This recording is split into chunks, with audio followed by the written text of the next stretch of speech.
Good, everybody. Welcome to a Friday edition of the SB Nation NFL show. I am Rob Stats Guerrera from Niners Nation alongside RJ Ochoa from Logging the Boys and Brandon Lee Gowton from Bleeding Green Nation.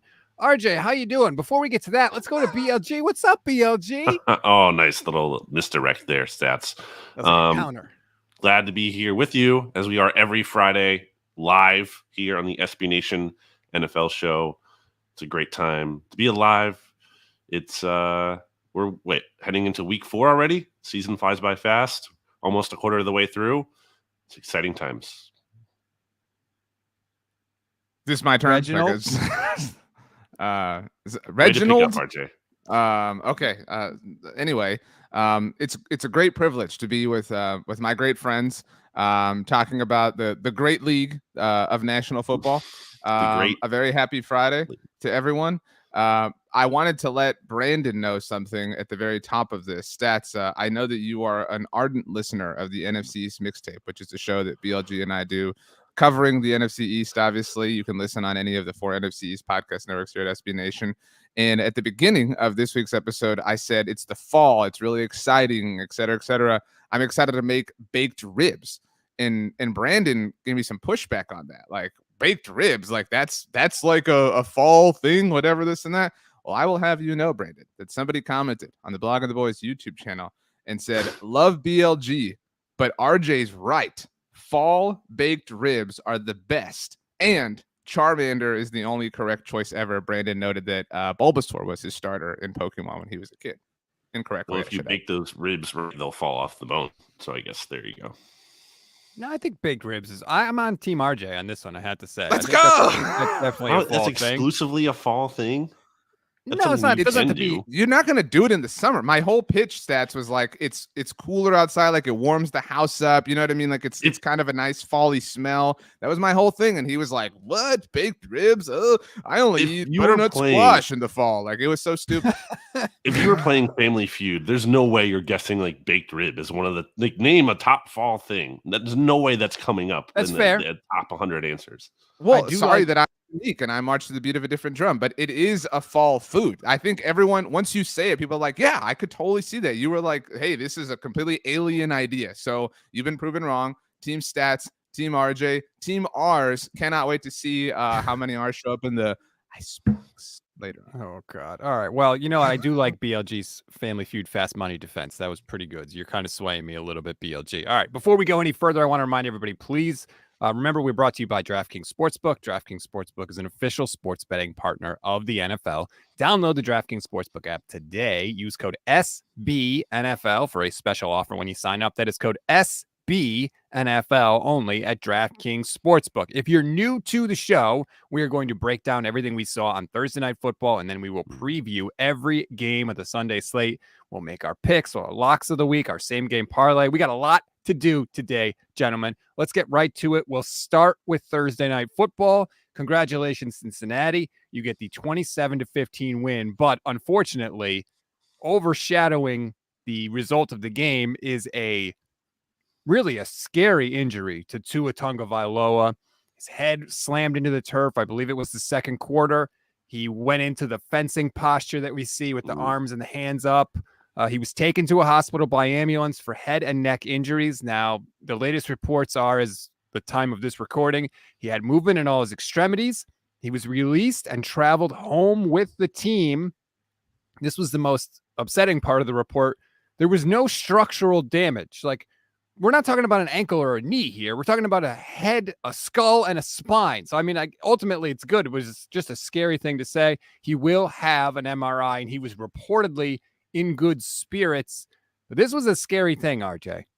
Stats, not to take a shot at you because I know you agree with me here, but you left out what the Amazon broadcast did at halftime. You said that this injury happened in the second quarter. The Amazon broadcast crew, the halftime, and not to take any shots at them specifically, went the entire halftime show without mentioning what happened last Sunday. That's a big part of this story, is that Tua, in the second quarter of that game as well, against the Buffalo Bills, went down with what looked like a head injury, the way his head slammed into the ground, unfortunately, had the wobbly moment, the wobbly posture, and the entire fallout, Mark Schofield wrote about this for us at SBNation.com, was really kind of gross, really kind of sick, really just kind of, can he walk? He can play. Okay, let's do it. The Dolphins win. And that overshadowed that. So there's all this like purposeful overshadowing happening here.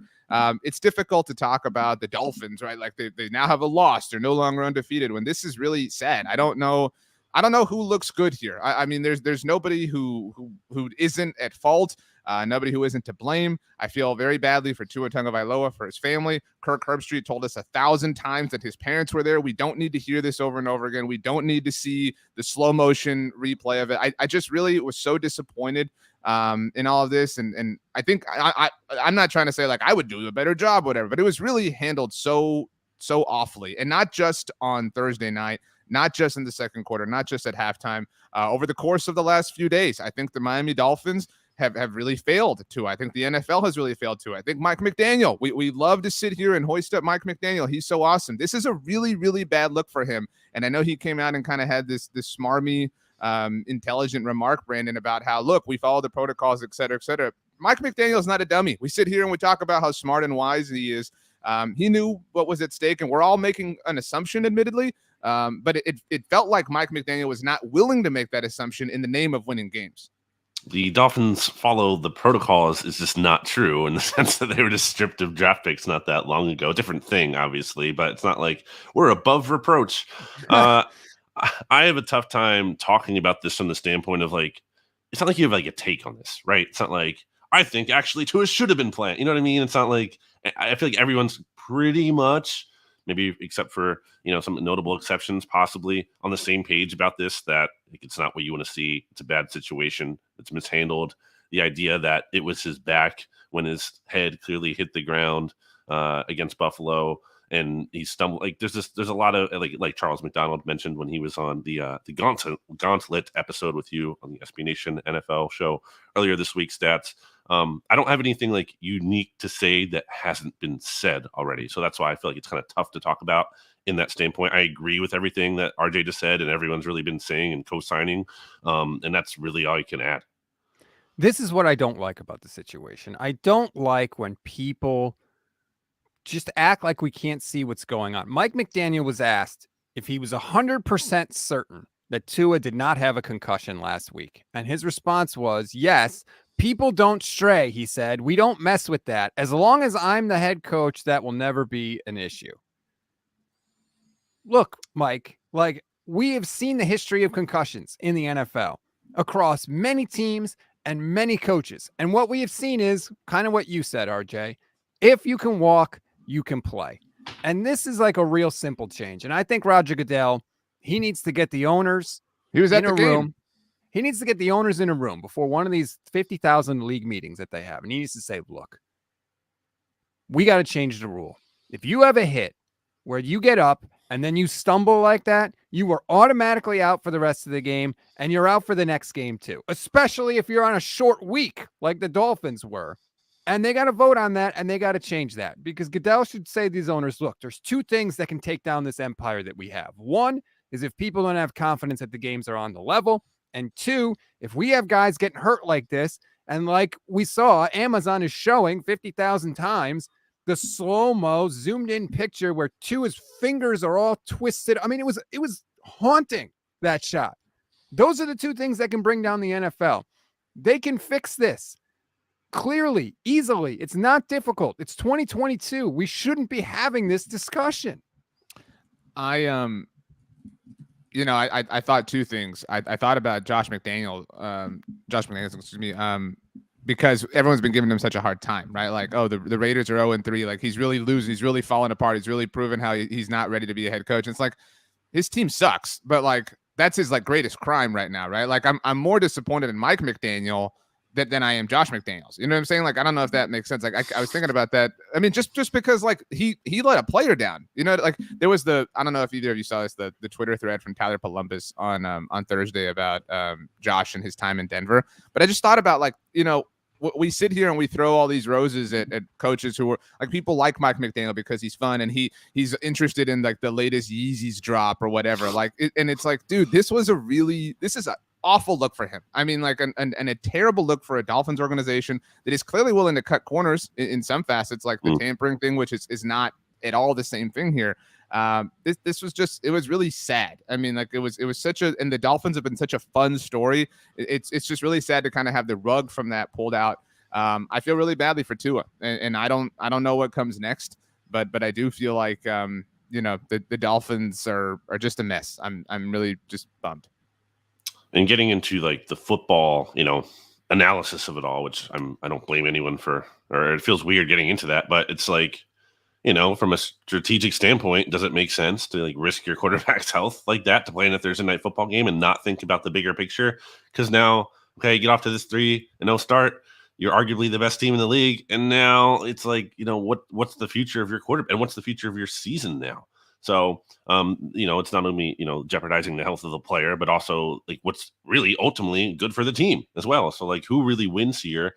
And also from a standpoint of like, I kind of, watching the Amazon post-game show last night, like I kind of felt bad a little bit. Not that like Bengals fans are like victims by any means. I get like, Tua's health is a priority. We should talk about that and not just his health, but also what it means for other players in the league. But it's kind of a bummer. Like if you're a Bengals fan and you have this big win to kind of like save your season, go to 2-2. And it's like, it's just kind of a forgotten part of the game. Like they brought up Joe Burrow after the game and, it felt like kind of weird. And like, he has to answer immediately about like Tua's injury and everything. So that's the point is like these kind of injuries is kind of, they put a damper on everything at all levels of the sport. It's just not good for the sport.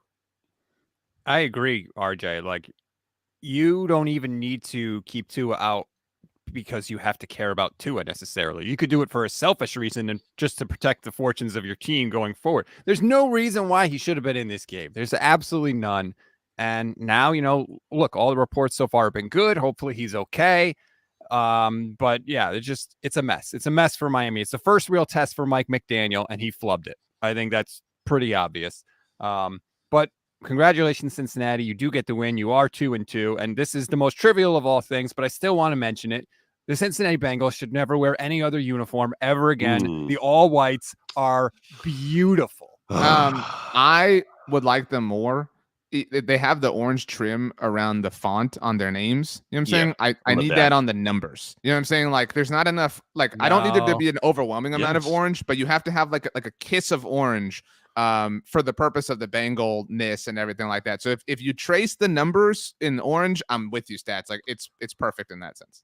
I don't really like I do like the orange from afar too. It was really cool to see like kind of a more zoomed out pic, and you kind of like it's very subtle, but you can see there's like a flare there.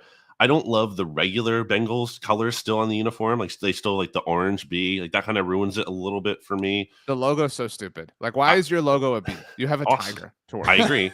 Also, I think where I come down on them is like I want to like them more than I actually do, which is a bit of a bummer.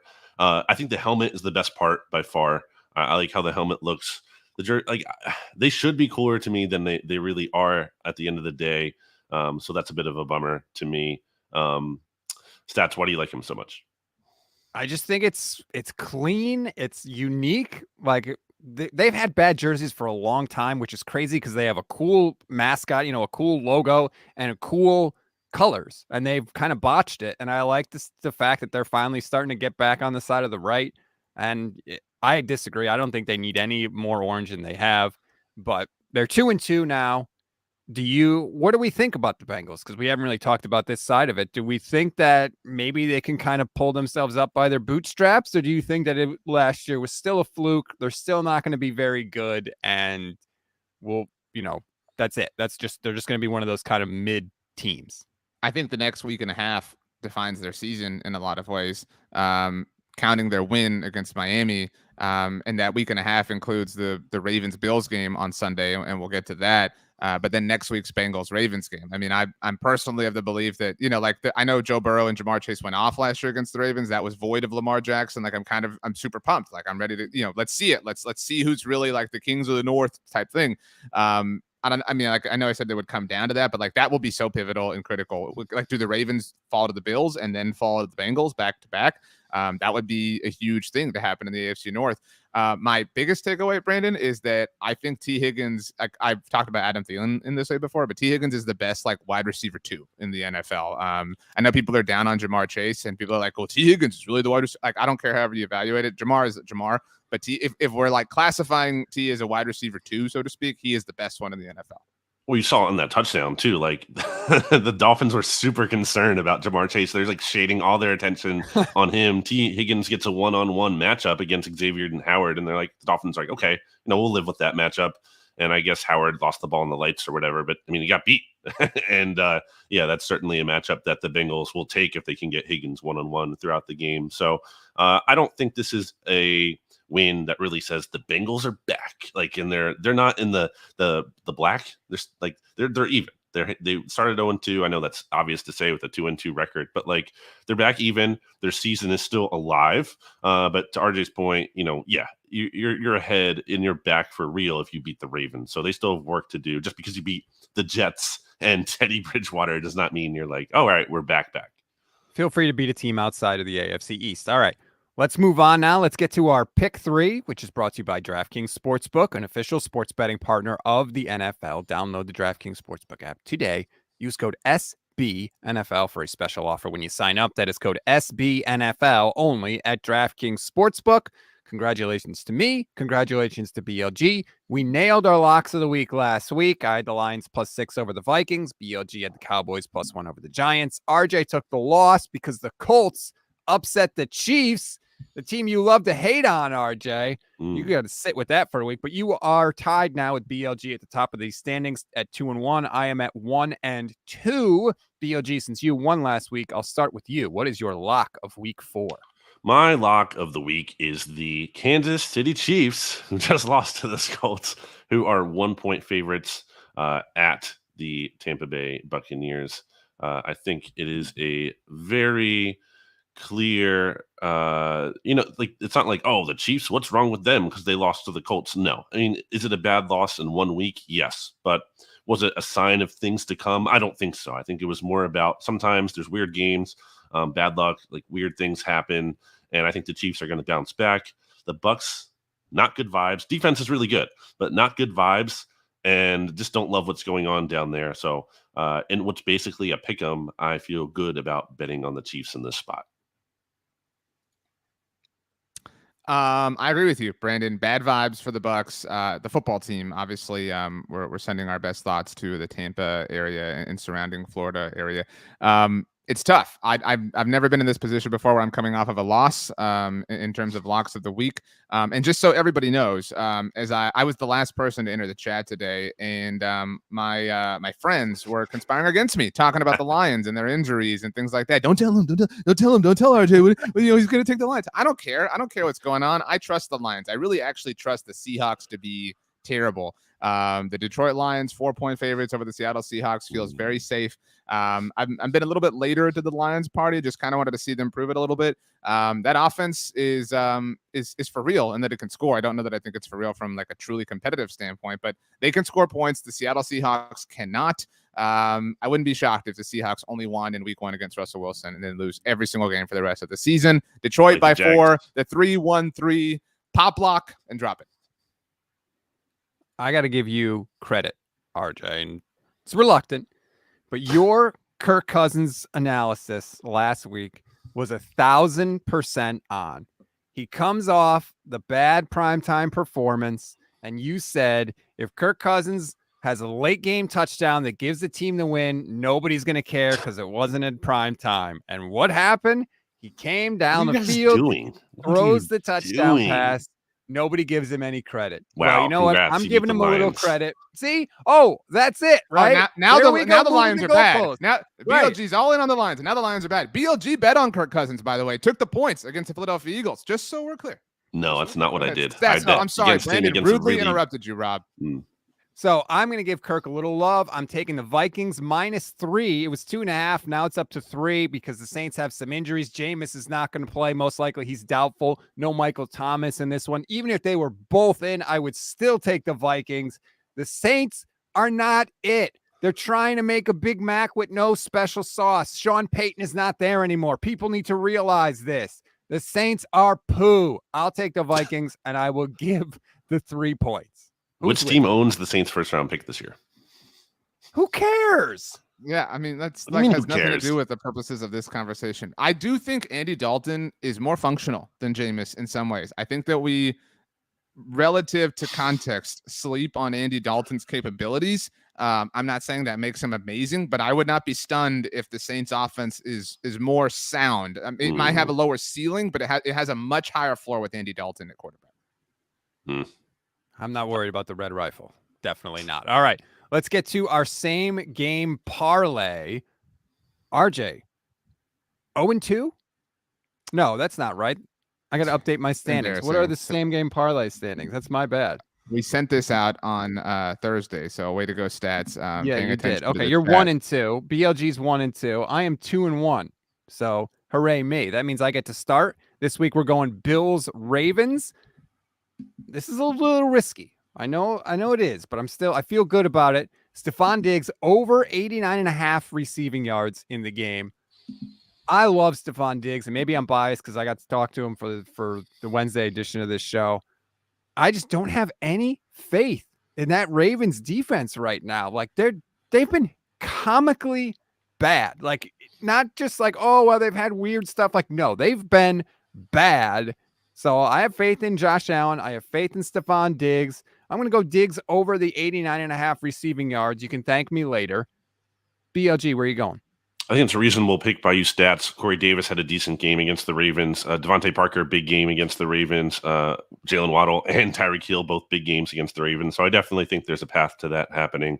I'm going with my favorite quarterback in the NFL, Lamar Jackson, 2+ touchdowns. That's currently at +115. Obviously, those odds might fluctuate by the time things change and whatnot. But the Bills have not yet allowed a multi-touchdown thrower this season. So this would be a first.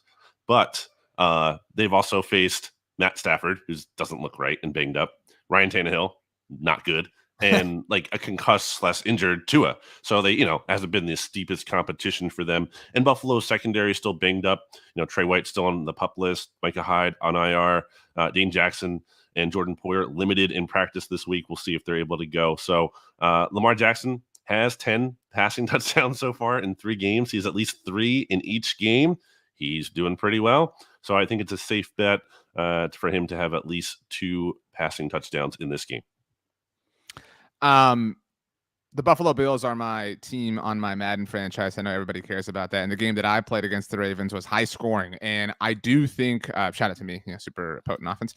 But I do think that like the Bills Dolphins game was great, but it didn't live up to the offensive expectations that we all kind of had or maybe kind of wanted to have. Again, I know that game involved the Tua injury that we talked about at the top of the show. But I do think that this is more of that. I think that this is these are 2 dynamic offenses. You can make a case that these are the 2 most talented quarterbacks in the NFL outside of Patrick Mahomes. I mean, so I do think that the fireworks are going to be on display. So that being said, I will piggyback off of Brandon Lee Gowton, the 6'5" monstrosity that he is, and I will take Rashad Bateman as an anytime scorer +190. He is the home run hitter, except he's not like vintage Deshaun Jackson, that he's capable of doing so many more things. It feels like he's been he's been cut short. He's been cut out. He's just kind of, moving the chains and not getting into the end zone. I think we do see that. I think we see just kind of these back and forth punches thrown. And I think if you're going to do that, if you're going to play that game, somebody like Rashad Bateman's going to be a big part of that.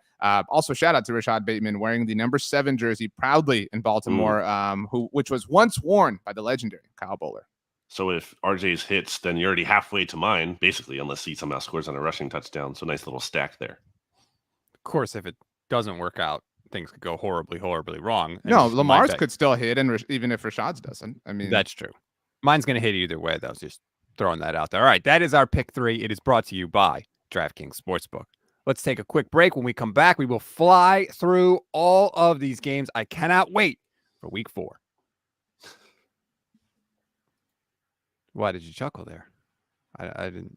You just seem so excited. I am excited, damn it. It's week 4, man. Come on. It's week 4. This is the point where everybody says, I can't believe it's week 4. Where did RJ go? He has to go do something very quickly. Some of us care about the show. Some of us don't. I think someone was at his door.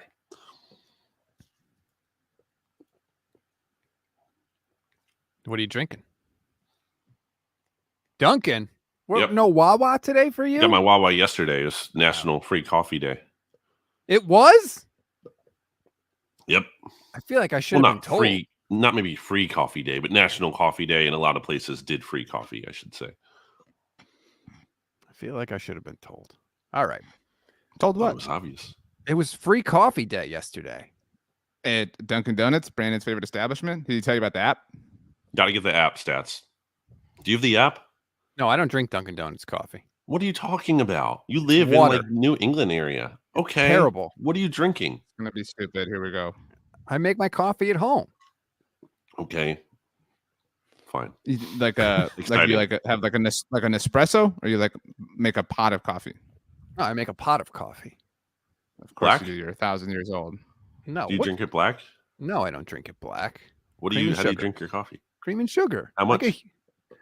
2 scoops of sugar and a lot of cream on a lighter side. A scoop. You put sugar in like a canister? It's a spoon, a teaspoon, 2 teaspoons of sugar. I know. So you like get it out of the bag, like the granulated sugar out of the bag? I have a little. All right, we're going off course here. Let's get Is back. this staying in the show? I think you should keep this. In the show. Yeah, I don't. All right, here we go. Back here on the SB Nation NFL show, it is time to preview all of the games of Week 4. We will start in London. Vikings, Saints. Saints getting 3 points like we just talked about. No Michael Thomas. Jameis is doubtful. The Red Rifle is going to be piloting the Saints most likely. RJ, where are you going? I love the Minnesota Vikings. I do think that their win last week was really underrated, as you mentioned, Stats. If anybody else had bounced back from a tough loss and beaten the darling of the NFL, it would have been a big story. They withstood the shots that the mighty Detroit Lions offense, which is a mighty offense, gave to them, and Kirk Cousins came up clutch. I mean, and it's not just like Justin Jefferson hasn't been playing well, or hasn't been producing, at least. I don't want to say he hasn't been playing well. Outside Adam of week 1. Thielen found a way. KJ Osborne found a way.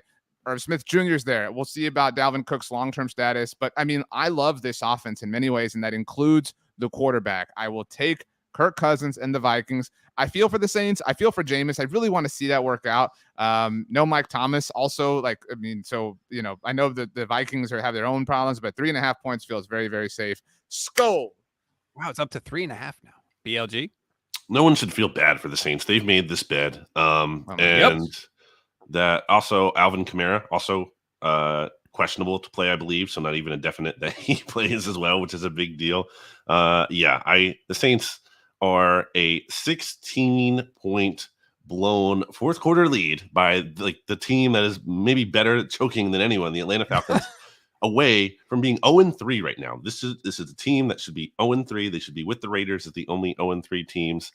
And again, the Eagles have their first round pick in this upcoming draft, so that's very exciting for Eagles fans. Throwing that in for no reason. It's a huge deal. Imagine it has nothing to do with the Saints. It has nothing to do with their yes, the way they're going to play. How dumb they are and how they misevaluated their roster. It absolutely speaks to how they misevaluated how much they suck, and that should absolutely be brought up because it shows they don't know what they're doing. So why would you bet on that team? Give me the Vikings. If their first round pick belonged to any other team in the league, would you have mentioned it when previewing this game? I would mention that it's so dumb that they thought it was a good idea to trade a future first when they don't have a quarterback on their roster and they're clearly not contending and they lost Sean Payton. It was such a dumb trade, and they deserve bad things to happen. You did the show formerly known as the Oddcast with Brandon last year. Did he bring up the fact that the Bears traded their first round pick to the Giants 1,000 times last year? Probably. I don't recall that. I would probably say no. But why? I mean, I said that was a terrible try. Yes, I did, because I said Justin Fields is not. Has good. he brought up the fact that the Broncos traded their first round pick to the Seahawks? Has he brought up any of these other ones? No, it's just the Saints and the Eagles. Because they're terrible. We haven't heard they traded about it with regards to the Broncos, and they're being terrible. Their evaluation of your boy Russell Wilson. I mean, they traded for the problem and gave up their first round picks. They're 2-1. We're both picking the Vikings. I think we've established the Saints are dumb. Next up, Jags going to Philadelphia. We've seen Allen Iverson return to Philly in a Nuggets jersey. We've seen Andy Reid return in the Chiefs garb. Eric Lindros returned in a Rangers sweater. And now we get Doug Peterson, BLG, in Jaguars teal. I like how you didn't even mention Andy Reid. I did mention Andy Reid. Did you mention Donovan McNabb? No, I didn't mention McNabb. I mentioned Reed. You mentioned T.O.? I mean, like, what? Yeah, you're like AI. Missed all the biggest ones. You went Allen Iverson in a Nuggets jersey before all these other Eagles. Dawkins in a Broncos jersey, if you didn't say that. Give me the Jags with the points here, because the Jaguars are a good team. I mean, they're second in point differential, second in DVOA, I believe. The defense, like, this is an interesting matchup because the Jaguars defensive coordinator, Mike Caldwell, was the Buccaneers inside linebackers coach, and has experience with Todd Bowles from when the Bucs shut down Jalen Hurts in the playoffs last year. So I think they can put a respectable defensive game plan together, and I think the Eagles win because they have more talent at the end of the day. But Trevor Lawrence, who we've criticized before, I know you have specifically stats. He's playing well the past 2 weeks. He has 5 touchdowns, 0 interceptions. The offense is clicking a little bit. Zay Jones missed practice on Thursday, so that's kind of a concern because they don't really have much at receiver outside of Christian Kirk. So we'll keep an eye on that one. But I like the Eagles to win this game for sure. But I think it's not like this is a revenge game for the Eagles by any means. Like, they have no reason to get revenge on their Super Bowl winning head coach. On the other side, there's every reason for Doug to want to play spoiler here and get a win against his former team that really scapegoated him. So I think the Eagles win the game, but that's a lot of points for what a game I think is going to be competitive. So I'll take the points. Stats. Before we started recording, Brandon made a quip about how the Eagles are going to be in the Super Bowl. True or false? True. Okay. So it's week 4. Yes. And every single week, Brandon has bet against the mighty Philadelphia Eagles, the team, I've said they're going to win. The darling of every, efficiency and analytical metric. Yep. They're high in DVOA. PFF loves them. They're undefeated. They are the last undefeated team in the NFL. And so are the Jags. Every single week, Brandon has bet against the Eagles. 2 of those weeks, he has taken quarterbacks that he rags on all the time in Kirk Cousins and Carson Wentz. All right. Look, this is going to be the win that the Eagles have, that people are going to be like, oh my gosh, the Jaguars were kind of cute, kind of contenders, and the Eagles crushed them. I have nothing to add other than the Eagles are amazing right now. We'll see what they look like over the course of the entire season, but there's no reason not to believe in them covering. It's a lot of points, but the Eagles are one of the most functional offenses in the NFL. Give me the Eagles. I will lay the points. Doug Peterson obviously is going to want to stick it to his old team. I don't even care what he says. I do think that it sometimes takes like teams within the league to look at other teams who are historically bad and kind of give them credit. Like when the Bengals were good last year, I think it took a while for teams to kind of take them seriously because it's like, okay, this is the Bengals. But I don't know that that's going to happen in this game because of the whole Doug Peterson factor. The Eagles are going to be aware that Doug Peterson's going to want to stick it to them. That said, I do think the Eagles are going to win, but I'm with BLG. That's a lot of points. I'm going to take the Jags and the points in the game. I think it's going to be a good game. I think it's going to be a kind of game for the Jags where they sort of announce to people like, look, we're playing the big bad Eagles and we're going to give them all that they can handle. And maybe people do start to take the Jags a little bit seriously after that. But I will take the Jags with the points, though I think the Eagles are going to win the game. Bills at the Ravens. Ravens getting 3 points in this game. And this is like the perfect oversimplification of what we do in the media. Because what is everybody going to say about this game? Josh Allen versus Lamar Jackson, right? Here's the problem with that. Lamar is facing the top-ranked Bills defense. Josh Allen is facing literally the worst defense in the NFL in the Ravens. But no one's going to talk about that. We're just going to say, BLG, it's Josh versus Lamar. Yeah, but like I said earlier, the Bills are banged up on defense, especially in their secondary. So it's not like, they're peak form here. I think Lamar, as I've said, excellent regular season player. And I think he's going to continue that here and have a really good game. Not that I'm like down on the Bills by any means, but I think his stock is trending up. They have home field advantage. If the Bills are favored by 3 on the road, I mean, give me those home dog points, baby. I'll take the Ravens. This is the Bills' FU game, right? Like the Bills have been pissed off about the way their loss in Miami happened last week. I do think that there is a lot of offensive action on both sides of the ball, as we talked about earlier. You love Lamar, but you're doubting him. I do love Lamar. I mean, I'm not hedging my bets against him. I love the Bills. I've said that from day one. And so I stick to my convictions, Brandon. So I will say this is a Bills win. I think it's a little bit gritty, but I do think that they kind of like push forward at the very end and put there's like an exclamation point, moment for Josh Allen, like a celebration at the end where he just is I wouldn't say vindicated. I don't think he did anything worth like vindication, but like he has some sort of like emotional release based on the way things happen. I think Ken Dorsey has like a really money line afterwards. Like he says something like, didn't even break the tablet or something. You know what I mean? Like, and everybody like it's like, haha, the Bills are back. Good times rolling once again. It could be interesting. You know, we're all like, the Bills are so good. The Bills are so good. They lose this game. All of a sudden they're 2-2. You know, like it's an interesting little spot. Do we put anything into the fact that the Bills are 0-7 in their last 7 one-score games? Does that matter at all? Like, they're used to blowing people out. I mean, I think it's a good sign for them because there's a lot of luck in those one-score games typically, and that would indicate that they're due for some good luck at some point, I would say. I don't know. Yeah, I mean, there's regression to the mean, right? Like there's a fumble that bounces a certain way. Forever. Yeah, like, you know, like their next 7 one-possession games, they won't be 0-14 at the end of them. You know what I'm saying? Like there's regression to the mean coming in that sense. It doesn't help that you're playing an offense. Granted, the Bills have an amazing defense, but it doesn't help that you're playing an offense that can make up for things in a hurry. But to your point, Stats, I mean, the Ravens lose this game. Now they're 2-2, you know, taking on the Bengals next week, right? Like this is a, like, you don't want to lose this game. I think the Ravens are in more like quote unquote jeopardy. I think they'll both be playoff teams at the end of the season, but it is a sneaky, each team needs this game to like not have to deal with some crummy start to the month of October. Not to mention the MVP narrative of all this too. Yeah, like, you know, Lamar, Josh Allen, like the winner here is going to have a big leg up in that conversation. I think this game is going to be super tight. Since the Ravens are getting points, I will take the points. But, I mean, I have no idea who's going to win this game. The only reason I'm taking Baltimore is because they are getting points. Isn't it amazing, by the way? Sorry, Stats. Speaking of the Browns, the Carolina Panthers have the 2 quarterbacks who went ahead of these 2 on their team in the 2018 NFL draft. Like, that's amazing. Like, imagine being a Panthers fan, like talking about or thinking about this game. Let's kind of roll through some of these because some of them are not as attractive. Browns at Falcons. Falcons getting 1 point. The story in this game, Myles Garrett probably not going to play after flipping his car. Cordero Patterson is also banged up for Atlanta. RJ, where are you going?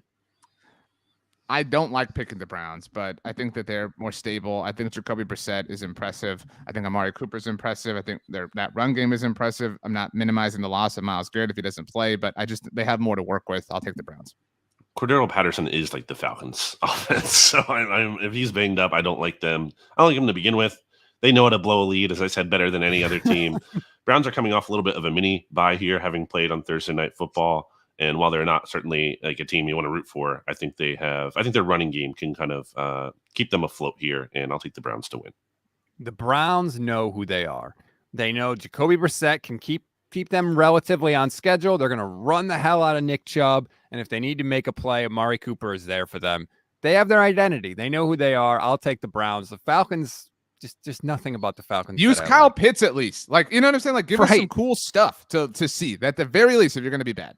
There's that meme where you're just poking with the person with the stick. Do something. Well, come on, Atlanta. Do something. I'll take the Browns.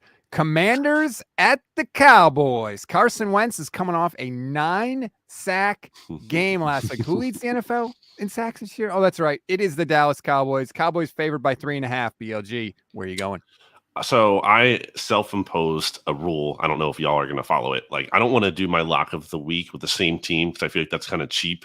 But I would be picking this game if I didn't pick, the Cowboys as the lock against the Giants last week. The Cowboys were getting a point in that scenario. It's 3 now, by the way. Sorry to interrupt. Cowboys favored by 3. Okay. Yeah, sure. I mean, like this is like a no-brainer.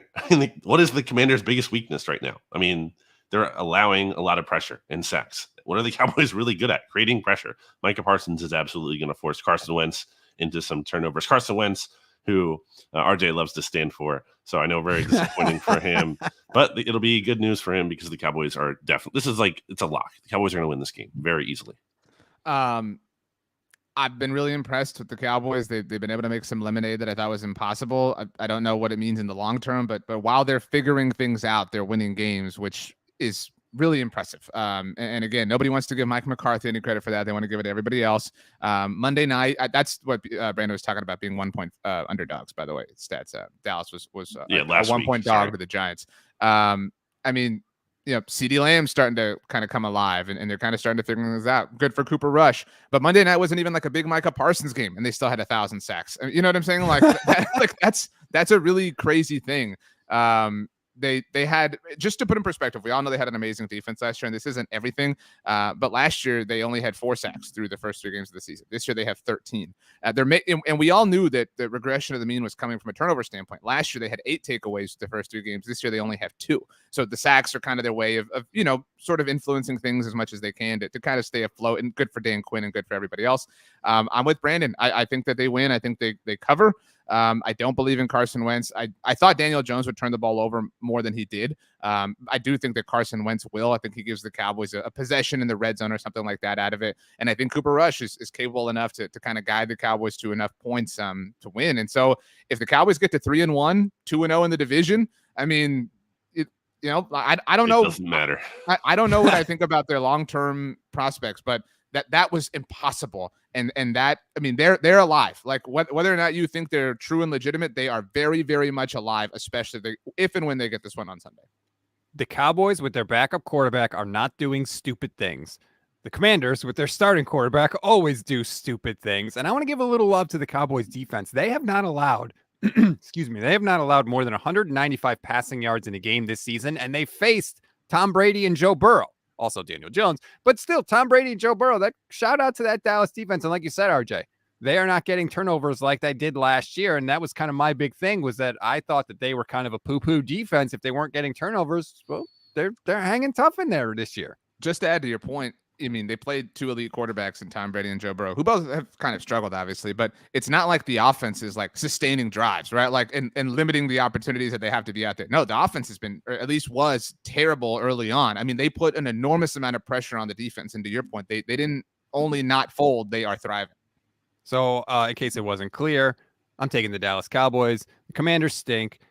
Boo, boo, boo. America's team. Oh, God. Next up on the list, Seahawks at the Lions. The Lions have the 2nd highest points per game behind the Baltimore Ravens.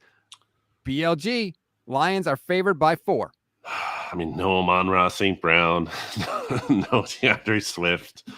DJ Chark missed practice on Thursday. Like, it's kind of looking dicey. At the same time, what really makes you feel good about the Seahawks? So 4 points is a lot for the Lions not having anything. Maybe the Seahawks can cover, but I don't feel good about taking them outright. I have to go with the Lions. I'll take the Lions ultimately to cover, but like a little shaky there. I wouldn't be feeling amazing if I made this my lock of the week, for example.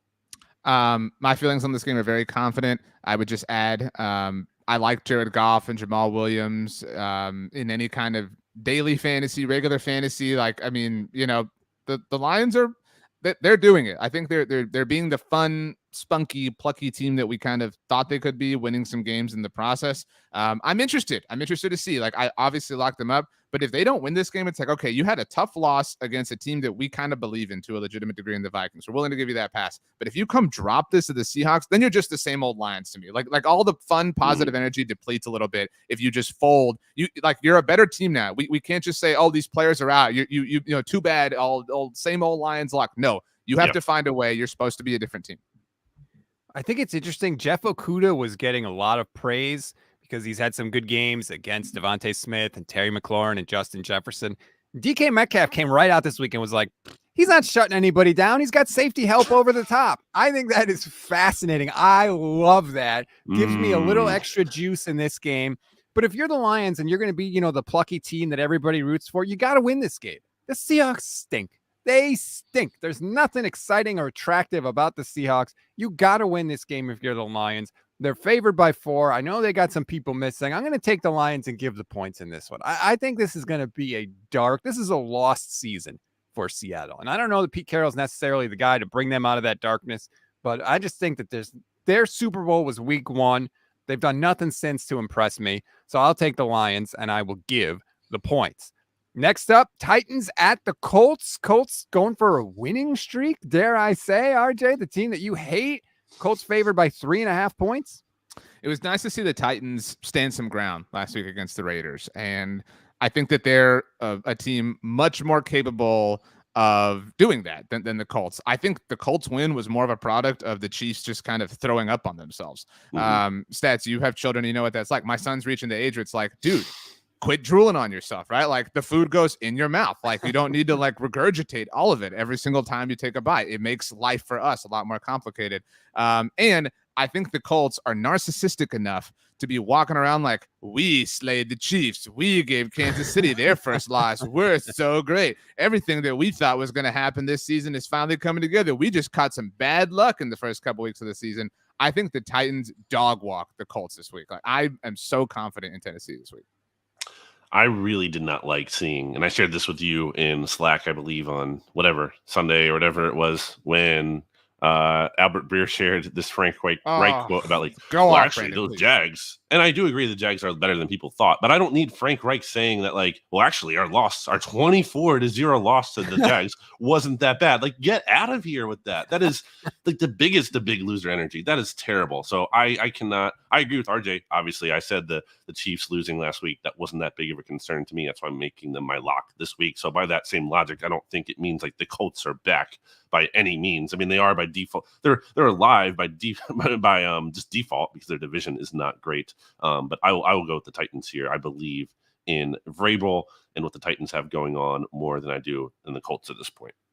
You said it perfectly, BOG. There's nothing about the Colts that I like. The Titans are getting points. I've said that for months. What do you mean? I'm the first one to say it. That's really what I thought too. No one else has been talking about how bad the Colts are. The Titans are getting points, and not are they getting points? They're getting more than a field goal. That extra half point makes a big difference to me. So hooray! I will take the Tennessee Titans. Let's go to Pittsburgh now. Jets coming to town. Steelers favored by 3.5. Zach Wilson is back, and I'm just excited about this because, like, I want to see these young quarterbacks play. Like, we still don't know if Zach Wilson is any good. I give quarterbacks more time, I feel like, than most people. Let's see him get in there. Let's see him play, and maybe the Jets can do something good, RJ. I traded Garrett Wilson for Breece Hall straight up in my fantasy league of record. I've got some depth at receiver, and so I really like that.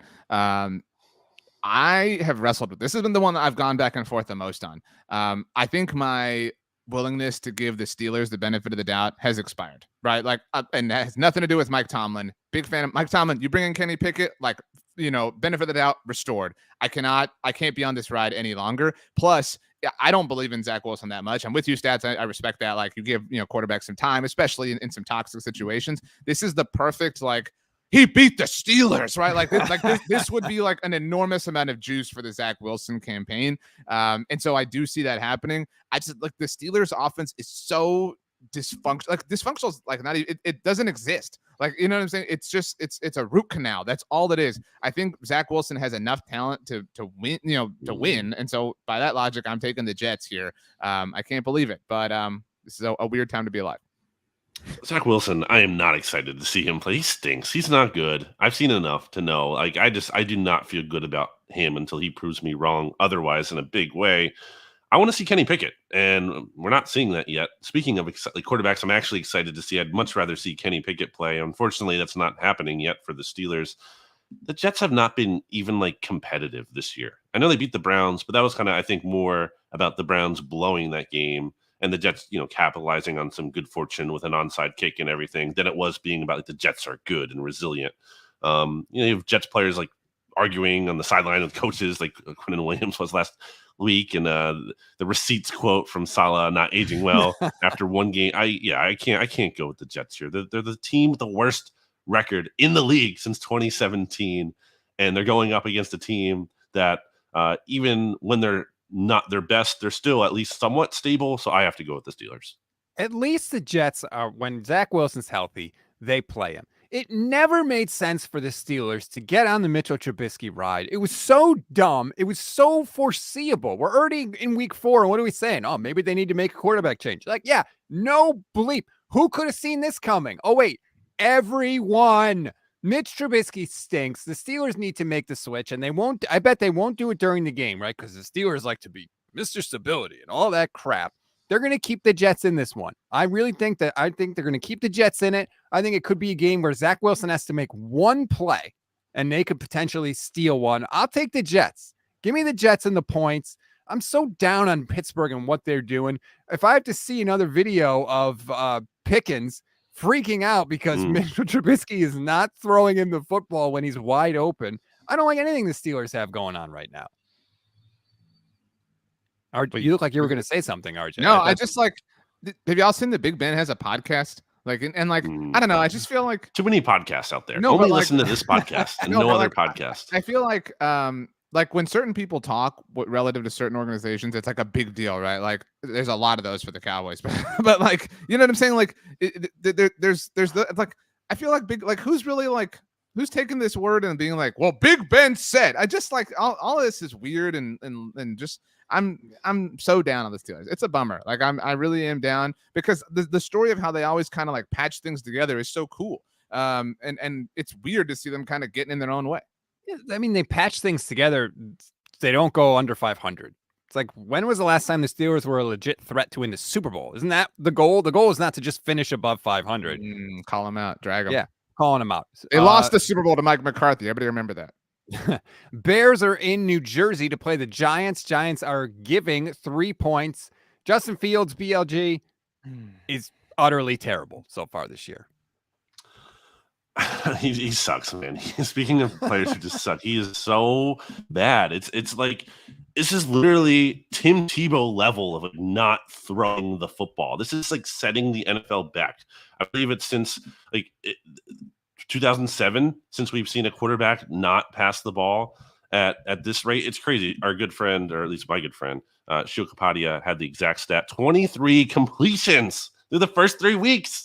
It's the fewest by any NFL team in the last 15 years. He stinks. He's bad. I'm well aware that he is not set up to thrive in that environment. But it's one thing to not thrive, and it's another thing to like be like unplayable and look like the worst quarterback in the NFL, and like you don't even belong on the field. Like that's a whole different thing. And that's not just all the situation around him. At some level, that is him. And we already brought up the comment, I think, last week about how he was kind of dissing the fans and everything. Right. It's crazy, though, because there's a very realistic world where somehow the Bears win this game anyway, in spite of all that, and advance to 3-1 for the time being. But I can't bet on Justin Fields. I can't do it. I have to take the Giants here. Mark Schofield had a great write-up at SBNation.com this week about how Fields isn't trusting himself, and he's just a really really great kind of assessment of his game. I'm with you entirely, Brandon. You were here earlier than all of us. I think you leapt to a conclusion that wound up being right based off of some legitimate and true thought. But you've definitely cashed out very highly here. I mean, I do, like, we talked so much about Jalen Hurts, right? And like, is he really, like, we've actually mentioned Tim Tebow, right? Like, I feel like the two ends of the like spectrum that we were expecting Jalen Hurts to reach, like Jalen has become the positive end of that spectrum, and Justin Fields like lives at the negative end. I can't take the Bears. I really want to, but like Monday night, the Giants were so bad. But Daniel Jones at least can run around, right? Like that's like, you know what I mean? Like they have some semblance, like they had some impressive third down conversions. The Giants are in a really bad place. Kenny Golladay, I can't believe that we have to watch a game that features Justin Fields and Kenny Golladay. Like that is so much loser depressing energy to me. Saquon looks good, right? Like Saquon at least looks legitimate and good. Good for him. He proved a lot of us wrong. So I'll take the Giants. They get to 3. The winner of this game will be the worst 3-1 team in NFL history, unless the Denver Broncos beat the Las Vegas Raiders. This is not a game that anyone should have to watch for any reason. You know, I've been on the train of Kyle Shanahan didn't trust Trey Lance to throw if you look at the plays that he's calling for him, and I think that's totally true. Well, then you got to say the Bears don't trust Justin Fields to throw. I mean, this is unbelievable. What we are seeing, this is historic in terms of not throwing the damn ball. I'm sorry. I don't know why nothing is sticking to Justin Fields. It absolutely should. 3 points I don't love. I wish it was like 2.5, but I'll still take the Giants, and I will still give the points. All right, let's get to some of the late games now. Broncos at the Raiders. The Raiders are the only 0-3 team in the NFL, but all 3 of their losses have come by a total of 13 points. Does that change your mind at anything with this game, RJ? The Raiders are favored by 2.5. I mean, this is so gross. I feel I I'll take the Raiders. The Broncos look so bad. I really want to take the Broncos because I don't believe in Josh McDaniels. Like the start has been having to call a players only meeting. Like all the football vibes are really, really, really bad, but they don't have Russell Wilson. And that is so strange. I don't like this like reality that we live in where Russell is this like incredible weight on an offense. But like it just, and I think I talked about narcissism. Next Thursday Night Football is like the narcissism bowl between the Broncos and the Colts, by the way. But like the Broncos really think like it's working. We're just figuring out. No, man, like you do not have an idea on how to run this offense. Nathaniel Hackett is the Justin Fields of head coaches. Like he has no functional ability right now to do his job properly. I'll take the Raiders. And I think that like people won't give the Broncos a hard time after they lose to the Raiders, even though they should.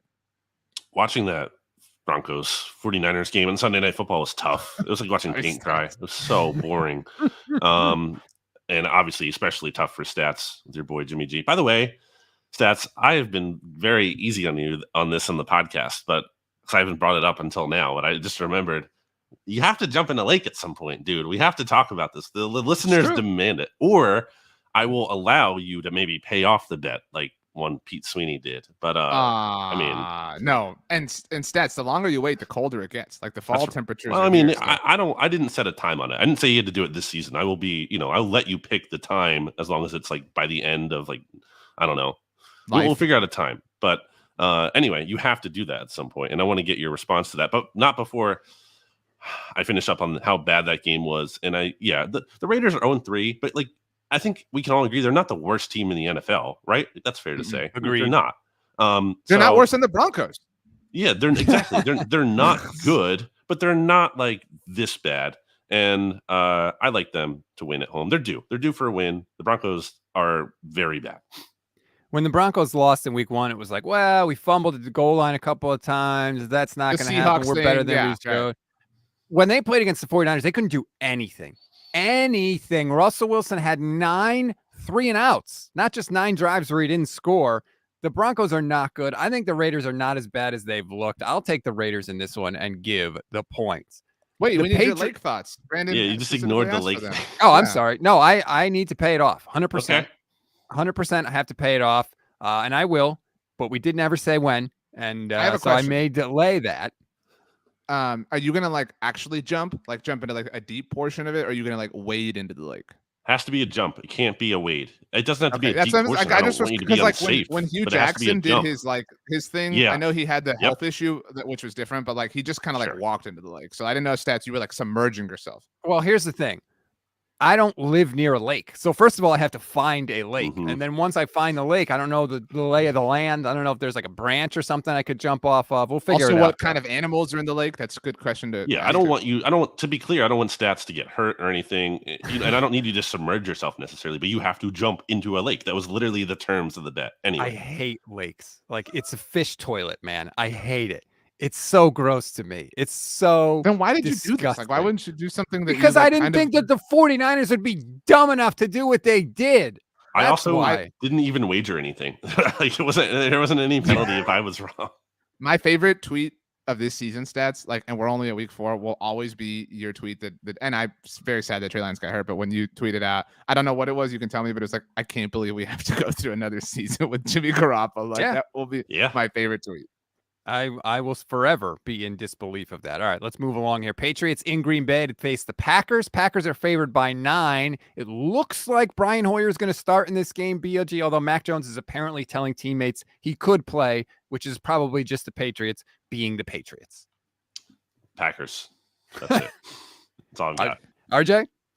I think if we had an award for like the team being given the most points that makes us kind of go, huh? Like the team that like was weirdly given too many points, it's probably the Packers. Like that offense stinks. But have you seen the Patriots? Well, I was getting there. Like the Patriots are that bad. It's very strange. Like it's not strange to see Aaron Rodgers be favored by 9, but like to see this year's Packers team be favored by 9 is a little bit much. Like if I had to like emotionally hedge myself, this would be the one. But I think the Patriots are so bad. I'll take the Packers. Agreed. Packers are giving 9. Rodgers is at home. The Patriots are with their backup quarterback. No thanks. I'll take Green Bay. Cardinals at the Panthers. The last 2 Heisman Trophy winning quarterbacks from Oklahoma facing each other. Baker and Kyler. Panthers are getting a point. RJ, what do you like? Yeah, this is a gross game. This is one of the worst NFC Championship games of all time, by the way. Yeah. Like, I feel like we should just pretend it never happened. I'll take the Cardinals. I don't feel great about it. By the way, I know we are tracking Kyler's performances in like Call of Duty. Yeah, we double point. I'm not a Call of Duty player, but like double points weekends or whatever it is. I mean, the Panthers are awful. Like they are next. Christian McCaffrey might not play, right? So like what has aged worse than the like Baker just needs to get out of Cleveland take? And he did, to be very, very clear here. I don't want to say that he was wrong for that, but like maybe Baker's just really bad, right? Like that's okay. Like we can all just accept that and move on. Like maybe he's just really, really, really bad. I'll take the Cardinals. Man, Cardinals are really banged up though. They're missing like a lot of guys are not practicing. Man, this is tough. But so many big loser energy vibes happening in this matchup. It's really incredible. I believe the Cardinals having a higher ceiling, and that's why I'll go with it because of that explosion they had against the Raiders. Like it's not something you want to hang your hat on, but like there's something there, and there's something to Kyler's style of play where I think he can kind of make a play or make something happen in a good way. Where I just don't have that same level of faith with Baker or the Cardinals, so I'll take Arizona and feel not good about it at all. Arizona has been outscored 56-13 in the first half of games this season. That is a very upsetting stat. But that said, I just ultimately have more faith in Kyler over Baker. Like if one guy needs to make a play, Baker's going to throw an interception and Kyler's going to find a way to get it done. So I will take the Cardinals in this game. Sunday Night Football, Chiefs at the Bucs. This game is staying in Florida, which obviously there's much more important things going on in Florida, but they are playing the game, so we're going to talk about it. The Bucs are giving a point in this game. If you're a Kansas City fan, you wanted them to be able to have like a nice get-right game coming off that loss this week. Well, sorry, now you got Tampa Bay. BLG, where are you going? Yeah, if I'm not mistaken, didn't I just take my lock with this? Because at the time I looked at it, it was Chiefs -1. So now the Chiefs are actually getting a point with the way how things have swung since I made that pick. I said earlier, the Chiefs are not like, oh, the sky is falling because they lost to the Colts. It was a fluky kind of situation. They'll bounce back. Andy Reid does what it has and knows what it takes to bounce back. The Bucs defense is legitimately good. So if this line was like let's say Chiefs -3.5, would not feel as good about that because I think it could be a tight game, and just because Tampa's defense is so good. But ultimately, the Chiefs are going to win this game, so I like them outright. I think we see a super aggressive effort from Kansas City after the Mahomes, Bieniemy little spat, right? I think there's like some fourth down they go for it, and then some sort of like told you moment. I actually think this is a Chiefs, I wouldn't say blowout, but like a comfortable win. You know what I mean? Like I think we're a little bit bored in the fourth quarter, like whatever.